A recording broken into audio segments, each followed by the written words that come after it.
Saturday, Sundays evening டைம்ல 4க்கு மேல எங்க போறதுன்னு தெரியலன்னா, இது கண்டிப்பா ட்ரை பண்ணி பாருங்க. நம்ம சேலம்ல மூக்கனூர் நிலையத்துல என்ட்ரி டிக்கெட் ₹10 பார்க்கிங் சார்ஜ் ₹15ன்னு சொல்லியிருக்காங்க.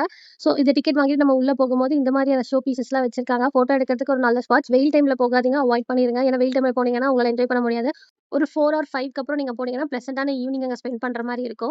நீங்க வீட்லருந்து போகும்போதே ஃப்ளாஸ்க்ல டீ, ஸ்நாக்ஸ்லாம் எடுத்துட்டு போயிட்டீங்க அப்படின்னா, நல்லா பேசிட்டு, விளையாடிட்டு, அந்த மாரி டைம் ஸ்பெண்ட் பண்றதுக்கு ஒரு நல்ல ஸ்பாட். அது மட்டும் இல்லாம இந்த மாரியான ஸ்டாச்சூஸ்லாம் நீங்க கடந்து போனதுக்கப்புறம் பார்க் தனியா இருக்கும். ஸோ நீங்க வந்து அடல்ட்ஸ்க்கு தனி, கிட்ஸ்க்கு தனியான கேம்ஸ்லாம் இருக்கும். இந்த ஊஞ்சல்லாம் பாருங்க அடல்ட்ஸே உட்காந்து விளையாடிட்டு இருக்காங்க. நல்லா டைம் ஸ்பெண்ட் பண்றதுக்கு இருக்கும். இந்த மாரி குட்டி பசங்களலாம் கூட்டிட்டு போனீங்கன்னா, இந்த மாரி கேம்ஸ் விளையாடுறதுக்கு நல்லாருக்கும். பெரியவங்களா இருந்தீங்கன்னா, இந்த மாரி எக்சர்சைஸ் பண்றதுக்கு தனித்தனியா எக்யூப்மெண்ட்ஸ் வச்சிருக்காங்க. ஸோ நீங்க அத ட்ரை பண்ணி பார்க்கலாம். ரொம்பவே நல்லாருக்கும். இந்த வீடியோ பிடிச்சிருந்தா லைக் பண்ணிக்கோங்க. நீங்க நம்ம சேனலுக்கு புதுசா இருந்தா கண்டிப்பா சப்ஸ்கிரைப் பண்ணிக்கோங்க. நான் போன டைம் தண்ணிலாம் கொஞ்சம் கம்மியா தான் இருந்துச்சு. அது மட்டும் இல்லாம இந்த பேர்ட் சீசன் டைம்ல வந்தீங்கன்னா ரொம்பவே சூப்பரா இருக்கும். நெறைய பேர்ட்ஸ நீங்க இங்க டிஃபரெண்ட்டா பார்க்கலாம். இந்த ஏரி ரெனோவேட் பண்ணதுக்கப்புறம் பார்க்கிங் சார்ஜ் ₹15 வாங்குறாங்க. ஆனா வெளியில வண்டி நிறுத்தறதுக்கு எதுக்கு வாங்குறாங்கன்னு தெரியல. உங்களோட ஒப்பீனியன கமெண்ட் செக்ஷன்ல சொல்லுங்க. தேங்க்ஸ் ஃபார் வாட்சிங்.